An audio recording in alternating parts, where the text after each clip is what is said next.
Arratsaldeon ikusle zer modu ongi etorri bertan berri albistegira. Gaur ekainak 27 asteartea, asteragoa egunak utzizkigun albisteekin. Hego Euskal Herrian 12 tortura kasu salatu dituzte 2016an. 6 lagun atxilotu dituzte Bilbon droga eskuratu eta Nafarroan saltzeagatik. 9 urte eta gero Iker Araguaz gazte iruindarra aske geratu da. Nafarroako parlamentua mozalegearen aurka azaldu da. Herritarren aferen batzordeko kideek LGTBI gunea bisitatu dute. Honekin lotuta ere Nafarroako parlamentuak LGTBIQ+ bandera jarriko du bihar. Osasun departamentuak alkoholaren arrisku kontsumoaren sentsibilizazio kanpaina jarri du abian. Egile berriendako literatura lehiaketa martxan dago. Lesakan ospatuko den Nafarroainezek baditu kantua eta bideoklipa. Astearte honetako albisteekin hasteko Espainiako torturaren prebentzio eta salaketarako koordinakundeak argitaratutako datuen arabera Hego Euskal Herrian 12 tortura kasu salatu ziren 2016an. Koordinakundeak ohartarazi du gehiago direla, baina biktimak salatzeko beldur direla. Hego Euskal Herrian tortura eta tratu txarrengatik 12 salaketa egon ziren 2016an. Espainiako torturaren prebentzio eta salaketarako koordinakundeak jaso ditu datu horiak. Iazko jarduerari buruzko txostenean, 6 gertaeratan jaso ziren kasuok Nafarroan, 3 gertakari izan ziren eta bana Araba, Bizkai eta Gipuzkoan. 2018ko datuekin alderatuta gutxitu egin dira kasuak, baita kaltetuen kopurua ere. Ordea, txostenaren egileeko gogorarazi dute biktimek ez dutela salatzen beldurrarengatik. Hortaz, Oiana Barrios Jaikiadi elkarteko psikologoak nabarmendu du datuek ez dutela errealitatea islatzen. Halaber txostenean gogorarazi dute iaz 2 pertsona hil zirela hegoaldeko polizia etxeetan. Lehena urriaren 28an gertatu zen, Iruñan. Espainiako poliziak gizon migratzaile bat atxilotu zuen. Lekukoen arabera, indarkeria baliatu zuten eta gizona konorterik gabe sartu zuten patrullan. Ordu gutxien buruan hilda aurkitu zuten polizia etxean. Urriaren 28an izan zen bigarren heriotza, hau Sestaoko komisarian. Espainiako poliziak jaso ditu salaketa gehien Hego Euskal Herrian. Guztira 9 pertsonak egin dute haien kontra, guztiak Nafarroako 3 gertakariengatik. Hildako pertsonaren kasua eta Espainiako torturaren prebentzio eta salaketarako koordinakundearen iritziz oinarririk ez zuten bi oldarraldi. Torturaren prebentzio eta salaketarako koordinakundeko kideek kritikatu dute gero eta zailagoa dela tortura salaketak ikertzea. Cesar Manzanos, Arabako salaketako kidea ezkorra da. Eskubideen bermea ahalbidetuko duten mekanismoak ezarri beharrean, gertaerak ezkutatzeko prozedurak abiatzen dituztela salatu du. Jokabide hori orokortuta dagoela azaldu dute bai fiskaltzetan, bai administrazio azpiegituretan.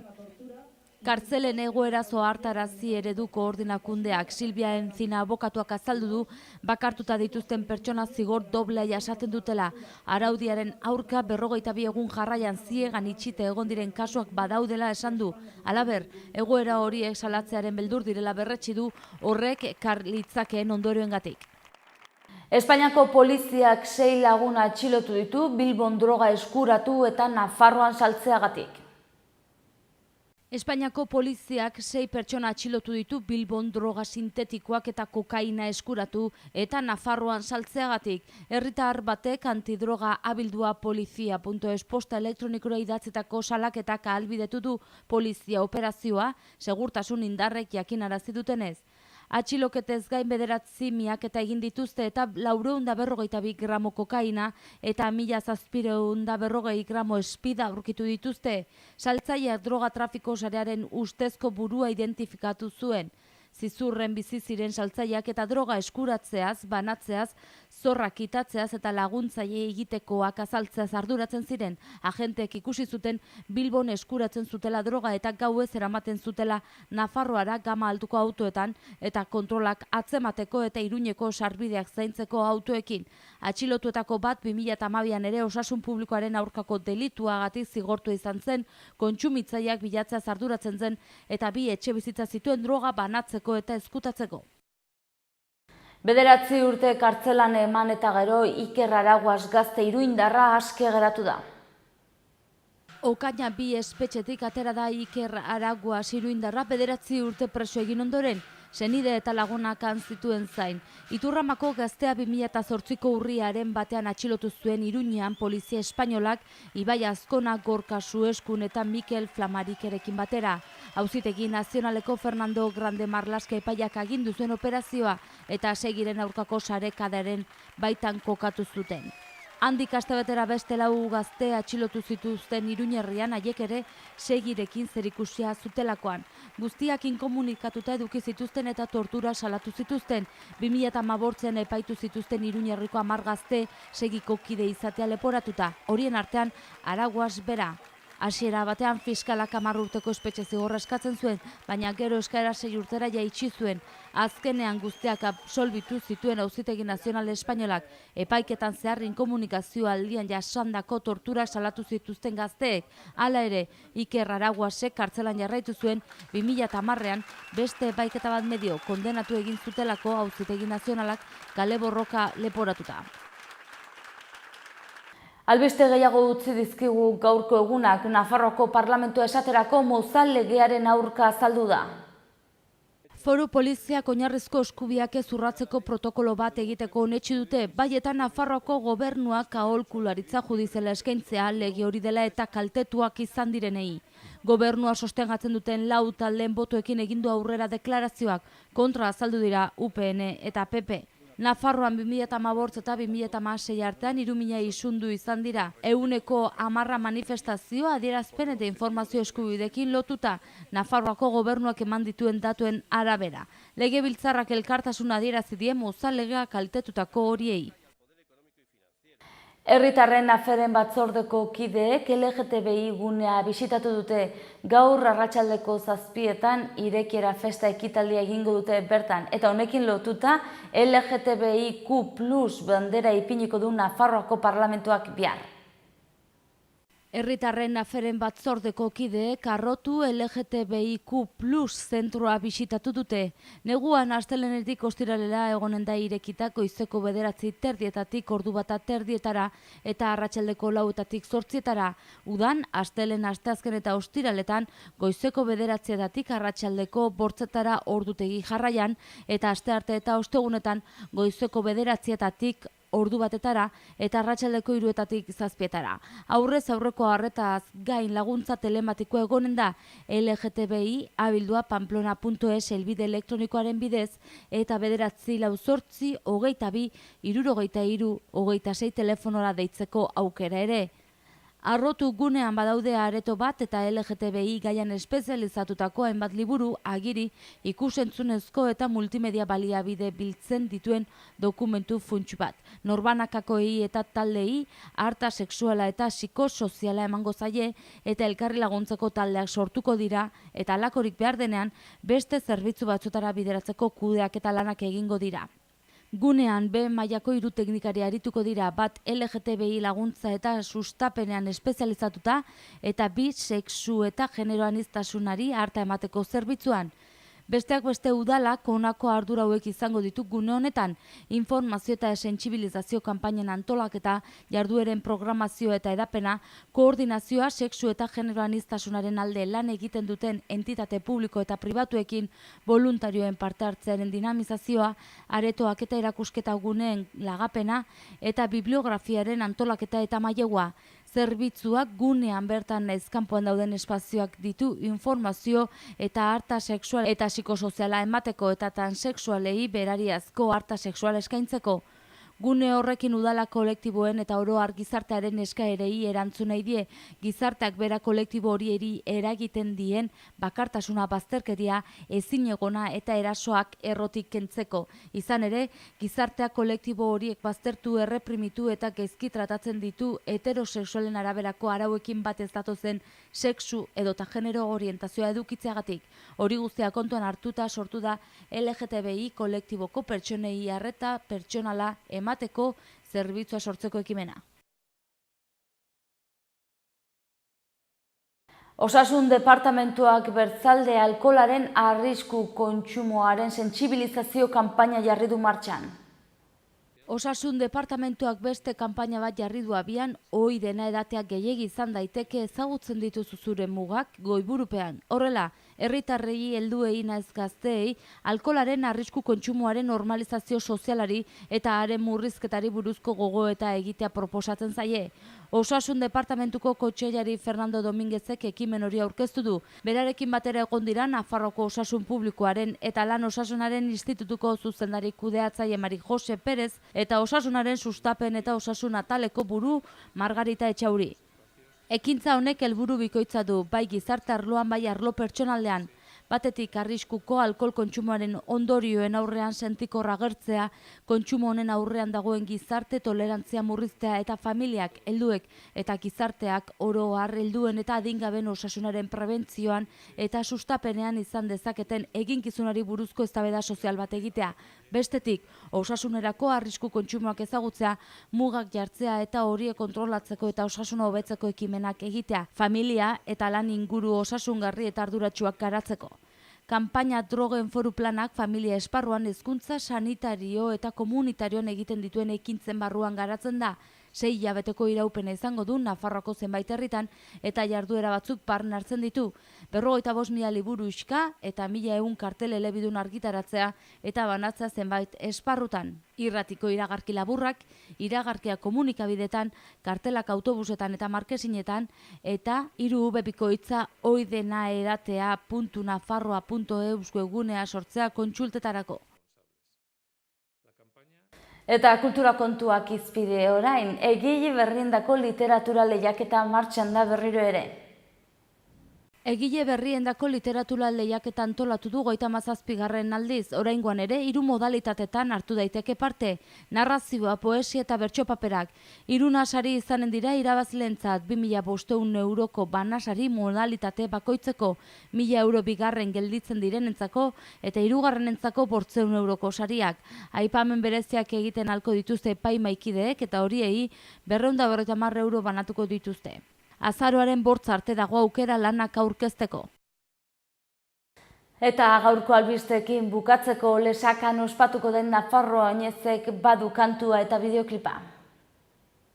Bikin batin goiburu izanen du Lesaka ikastolak antolatu duen Nafarro Oinez jai handiak eta izen bera dute baita kantuak eta bideoklipak ere. Oinez txokoan ere programazio zabale izanen da aurtengo Sanferminetan. Bikin batin kantua eta bideoklipa aurkeztu dituzte. Lesakan izanen da aurtengo Nafarro Oinez eta badu doinua eta irudia hitzak Estitxua Arozena bertsolariak jarri dizkio, musika berriz Igor Teietxeak. Bideoklipa Xumar Altzugaraik egin du, Tantiro Mairu ikastolako iragana eta oraina islatu ditu, bereziki aurrak ageri dira. Sanferminei begira ere eta koneran aurten Oinez txokoa izanen da berriz ere. Lesakako ikastolari da aurtengo Nafarroa Oinez prestatzen eta Sanferminetan hitzordu bikoitza izanen dute. Iruñean nagusiena bai, baina Lesakan ere Sanfermina dituzte eta han ere izanen dira ostatuan eta jantziak saltzeko dendarekin. Pirritx, Porrotx eta Marimototxek izanen dute ardura txupinazua jaurtitzeko eta hortik aurrera musika izanen da. Gauero, Tantiro Mairu ikastolak 52 urte beteko ditu, 7 ikasleekin ekin zioten bideari eta egun ehundik gora dira. Espazioa txikia galditu zaie eta asmoa da Nafarroa Oinez jaiarekin ateratako irabaziekin handitzea. Mairu baratzetatik sentitzeko adina Altzairuzko oinarria, intxaurran nosto harina. Zer izan nahi genuke orain, oroimen bagina, bagina, adina. Osto harina, bagina, adina, bagina. Goazen orain eguraldiaren pronostikoa zein den ikustera.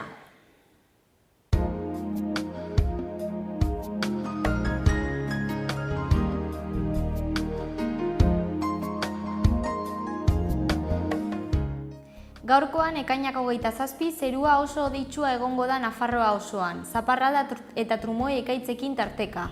Hego-mendebaldeko haizea ibiliko da, egunaren bigarren partean iparraldetik finkatuko dena, eta temperatura minimoak zertxobait jaitsiko dira. Iruñe aldean gaur hodeiak nagusi zaparrada eta ekaitz trumoitsuekin. Goizean izandako hego-mendebaldeko haizea arratsaldean iparralderantz joko du 28 eta 14 gradu arteko balioa utziz.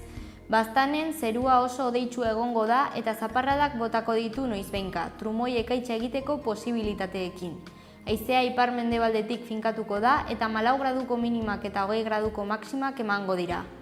Bihar Iruñaldean zerua hodeitsua jarraituko du, zenbait zaparrada trumoitsuekin, batez ere arratsaldean. Haizea aldakorra izango da eta egunaren bigarren partean iparralderantz joko du. Temperaturari dagokionez, maksimoek gora egingo dute. Baztanen zeru hodeitsua izanen da, zaparrada trumoitsuekin tarteka, batez ere arratsaldean. Ipar osagaiko haizea ibiliko da, ilunabarrean indarra galduko duena, temperaturak berdintsu mantenduz. Ekainak 27 gaur, asteartea goazen egunak utzizkigun albisten errepasoa egitera titularrekin.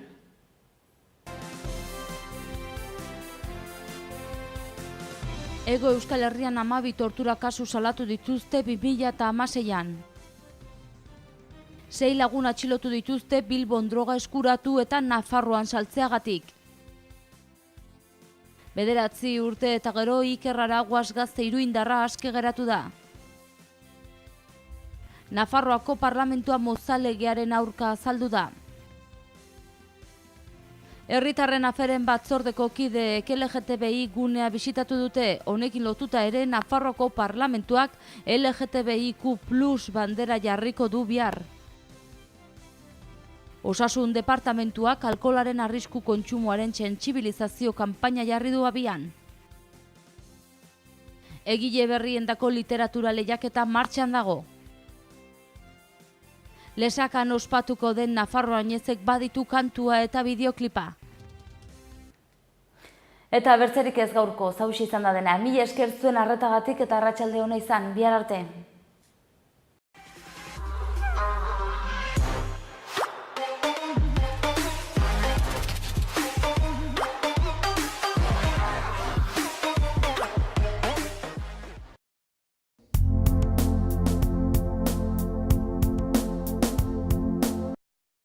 Errenta aitorpena. Hasi da aurrez aurre errenta aitorpena egiteko epea. Ekainaren 23 bitartean arretarako guneetan aurkez dezakezu ala aurrez hitzordua eskatuta Nafarroako Ogasuneko bulegoetan. Orain gainera, zeure ekarpenak zehazki nora joanen diren ikus dezakezu aurrekontua.nafarroa.eus gunean sartuta. Ekarpenez eraikitako etorkizuna. Nafarroako gobernua. Gobierno de Navarra. Gorritxon atsedenerako sistema hoberenak eta loaldi egoki batendako beharrezkoak diren produktuak aurkituko dituzu. 40 urte daramatzagu punta-puntako materialak eta marka hoberenak bezeroaren eskura jartzen. Deskansatzeko sistemetan aditua gara, sofak, koltsoiak, somierrak. Hurbildu eta eskuzabali jasoko zaitugu. Iruña, Gorritxo. Erratzun kanpin baztan oporretan deskansatzeko eta ongi pasatzeko 4 izarretako kanpina. Ingurunez zoragarrian eta lasaian.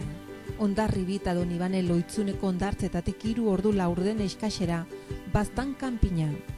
100 metro kuadroko 150 partzel esiak eta itzalarekin, argindarra eta ura zornitutakoak. Heldu eta umentzako 2 igerileku, jolastoki, ostatu, jatetxe, supermerkatu, padel pista, squash, petaka eta ping-pong. Mediku zerbitzu 150 metrotara erratzu herrian bertan. Erratzun baztango bihotzean baztan kanpina.